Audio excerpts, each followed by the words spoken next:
Un des grands moments d'un cheminement de foi est le regard en arrière, vers le passé, pour y discerner comme les traces de Dieu. Maintenant, je veux dire que, dès ce moment-là, Dieu m'a tiré.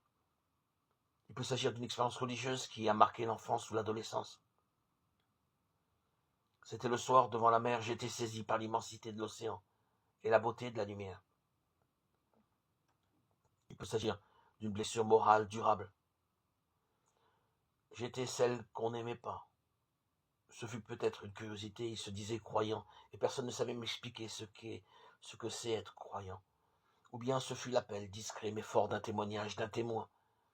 Quand j'ai vu cet homme prier, je l'ai envié, je voulais savoir où il était parti dans sa prière. On retrouve de telles réflexions dans la Bible. Vraiment, c'est le Seigneur qui est ici, et je ne le savais pas. Jacob en Genèse 28:16.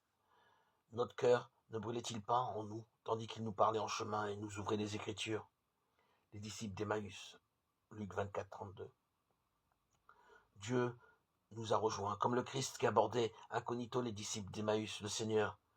Il ne nous a pas dit son nom. Il nous accompagne dans notre recherche. Il nous aide à creuser les questions de la vie, à élargir l'existence, l'horizon de notre petite vie.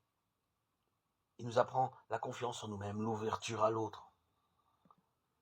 Quelques secrets de bonheur, comme de vivre au présent, Matthieu 6:34, ou de pardonner à qui m'a offensé, Luc 17:3-4.